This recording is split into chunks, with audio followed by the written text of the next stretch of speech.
नमस्कार, मैं हूं संजय शर्मा। आप देख रहे हैं 4 PM न्यूज नेटवर्क। महिला आरक्षण बिल राज्यसभा से भी पास हो गया। ये कानून की शक्ल लेगा, लेकिन लागू होगा 2029 के बाद, यानी जब देश के प्रधानमंत्री नरेंद्र मोदी जी नहीं रहेंगे। तब नहीं रहेंगे, मैं इसलिए कह रहा हूं कि 72-73 साल के हैं वो। 5-7 साल बाद वो प्रधानमंत्री रहेंगे। मुझे इसमें कोई संभावना नजर नहीं आती। आज मनोज झा जी सांसद ने एक कविता पढ़ी, और उस कविता के मर्म का, उस कविता के भाव का इस देश की राजनीति पर बहुत गहरा असर होने जा रहा है।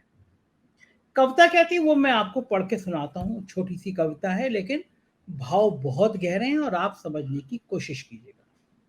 चूल्हा मिट्टी का, चूल्हा मिट्टी का, मिट्टी तालाब की। चूल्हा मिट्टी का, मिट्टी तालाब की, तालाब ठाकुर का। समझे ना? 3 लाइनों में कहानी है। चूल्हा मिट्टी का, मिट्टी तालाब की, तालाब ठाकुर का। भूख रोटी की, भूख रोटी की, रोटी बाजरे की, बाजरा खेत का, खेत ठाकुर का। बैल ठाकुर का, हल ठाकुर का, हल की मूठ पर हथेली अपनी, फसल ठाकुर की। कुआं ठाकुर का, पानी ठाकुर का, खेत खलियान ठाकुर के, फिर अपना क्या, गांव, शहर, देश। ये जो ठाकुर का सब कुछ है, मनोज जी ने कहा कि हम सबके अंदर एक एक ठाकुर बैठा है।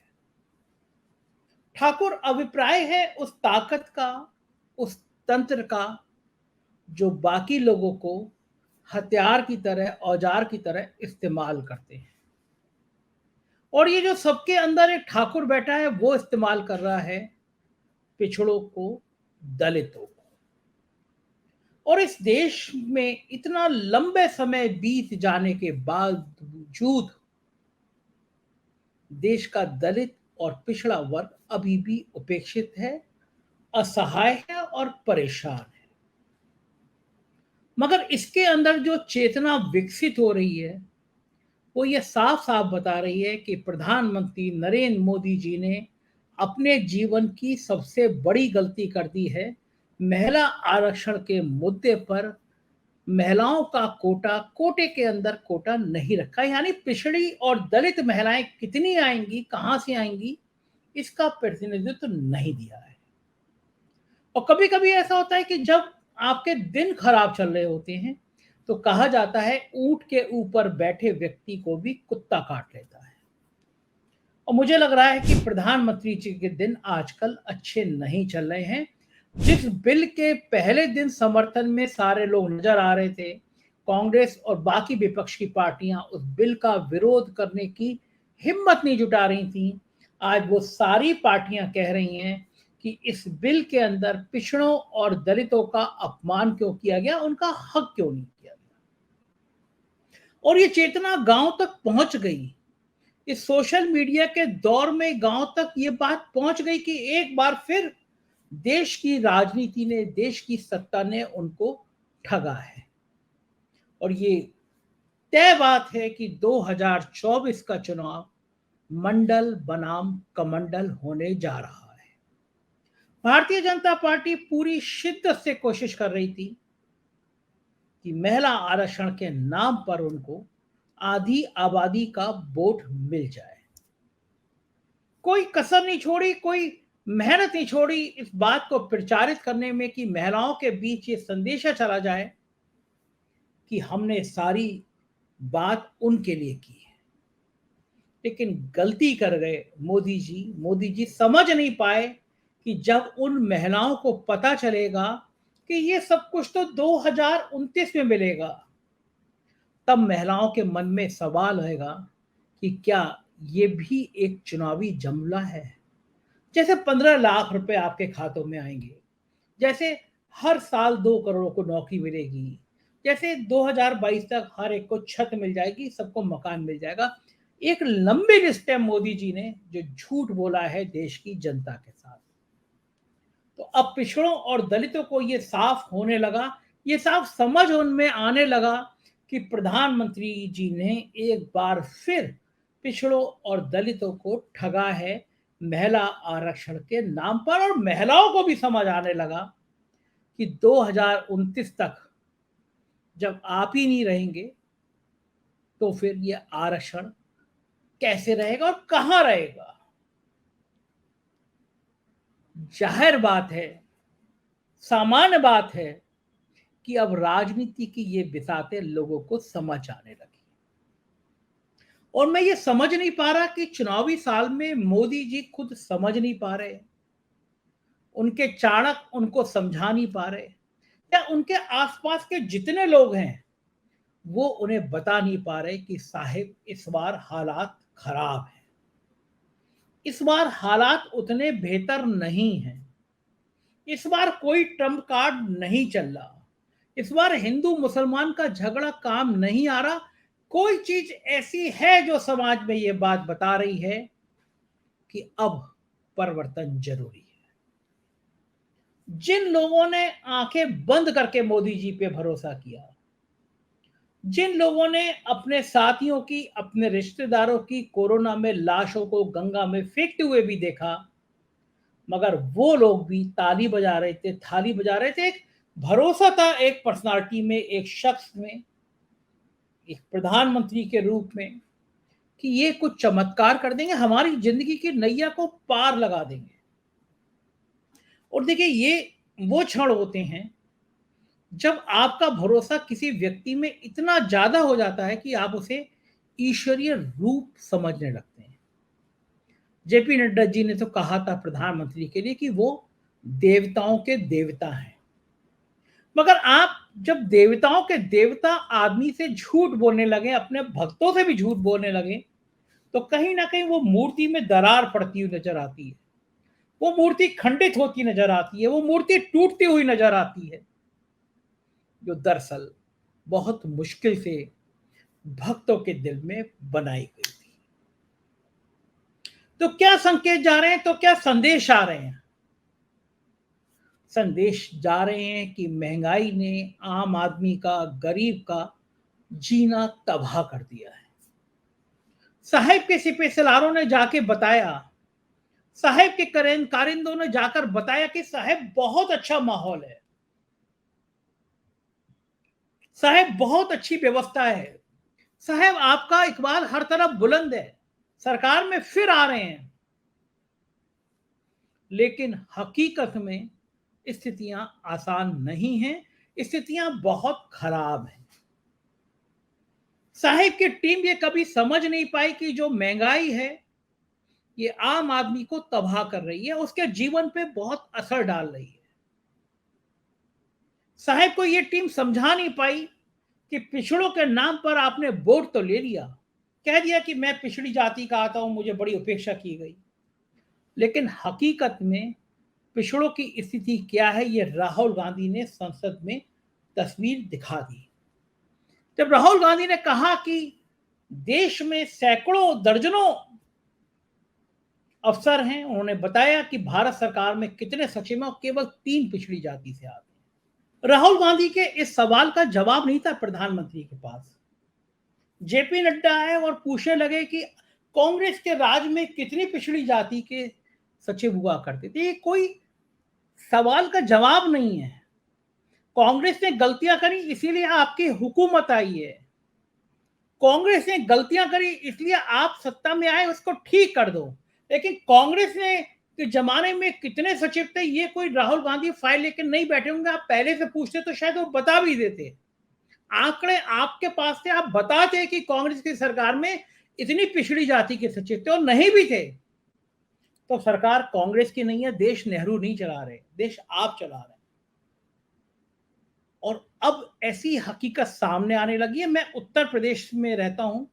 उत्तर प्रदेश में विश्वविद्यालय में जो कुलपति तैनात होते हैं वो एक जाति विशेष के माने जा रहे हैं, बड़ी संख्या में उस जाति विशेष के हो रहे हैं, उसमें भी भ्रष्टाचार की चर्चाएं आम हो गई हैं। उत्तर प्रदेश के राज्यपाल के ऊपर जो भ्रष्टाचार के आरोप लग रहे हैं कुलपति के चयन में, वो काबिले तारीफ हैं। क्या क्या चर्चाएं नहीं हो रही हैं। विनय पाठक जी थे AKTU के VC, आजकल कानपुर में है। उनके किस्से आम हैं, गवर्नर ने उनको किस तरह मदद करी, किस्से आम हैं। और उत्तर प्रदेश के विश्वविद्यालयों में एक ही जाति विशेष के प्रोफेसर तैनात हो गए। तमाम बात ये मुद्दा उठा कि पिछड़ी जाति और दलित जातियों के प्रोफेसर क्यों तैनात नहीं हो रहे। सब चीजें ठंडे बस्ते में डाल दी गई, लेकिन ये मुद्दे ऐसे नहीं है जो जनता के बीच चर्चा का विषय ना बन जाए। पिछड़ों और दलितों में ये बात गई कि विश्वविद्यालयों में जो प्रोफेसर तैनात हो रहे हैं उनमें पिछड़े और दलित कहीं है ही नहीं। या तो भ्रष्टाचार है, पैसा है, या फिर एक जाति विशेष है, ऊंची जाति है। तो क्या सोच रहे हैं कि ये सब बातें चुनाव में असर नहीं डालेंगी? प्रधानमंत्री जी को गुमान है कि वो जो 2 वक्त का राशन दे देते हैं, 5 किलो राशन दे दे रहे हैं, उसे वोट मिल जाएगा। मैं गया, गांव में गया, पिछले दिनों मैंने लगातार दौरे किए। गांव वालों ने कहा कि इधर से देकर इधर से निकाल लेते हैं। गांव वालों ने कहा कि 5 किलो राशन दे रहे हैं, जितना पैसे राशन होता है उससे 10 गुना ज्यादा महंगाई है। लोगों ने कहा कि हमें उज्ज्वला गैस योजना में सिलेंडर मिले, हम दोबारा भरवा नहीं पाए, इतने पैसे नहीं थे। ये दर्द है उनका, और ये दर्द वो कह रहे हैं कि इस बार हम वोट में बदल के दिखा देंगे। आम जन भी कहने लगा है कि प्रधानमंत्री जी को की भाषा, उनकी शैली अहंकार भरी हो गई है। नई संसद के पहले दिन से पहले जब प्रेस से बात करने आए तो अच्छी बात करते करते अचानक फिर व्यंग की भाषा बोलने लगे कि रोने वाले लोगों से अनुरोध है कि बाद में रो लें। ये भाषा प्रधानमंत्री की नहीं है, अहंकार की भाषा है। 2 बहुत खूबसूरत लाइनें हैं। खुदा कभी इतनी खुदाई ना दे, खुदा कभी इतनी खुदाई ना दे कि अपने सिवा मुझे कोई और दिखाई ना दे। जिधर देखो मैं, एक अकेला सब पर भारी, मैंने ये किया, मैंने वो किया। कहीं जिक्र नहीं आता कि राजनाथ ने किया, गडकरी ने किया, किसी और मंत्री ने किया, सिर्फ मैंने किया। वो फोटो बहुत वायरल हुआ था, शायद बीजेपी की पार्लियामेंट की मीटिंग का था। प्रधानमंत्री जी बैठे हैं, उसकी एक कुर्सी छोड़कर राजनाथ बैठे हैं, और एक कुर्सी छोड़कर शायद गडकरी या दूसरा मंत्री बैठे हैं। यानी प्रधानमंत्री जहां कुर्सी पे बैठेंगे उसके लेफ्ट और राइट कोई दूसरा मंत्री बैठ भी नहीं सकता। वो देवताओं के देवता हैं, इनके दाएं और बाएं बैठने की हिम्मत कोई साधारण मंत्री कर नहीं सकता। लेकिन जनता तो है, जनता है ना, जनता तो भगवान है। वो देख रही है कि उसके राजा को क्या हो गया, वो देख रही है कि इस देवताओं के देवता का क्या हो गया। और देख तो सबसे ज्यादा कुछ राज देख रहे हैं। मैंने आज महाराष्ट्र के अपने ब्यूरो चीफ मयूर पारिक से बात करी।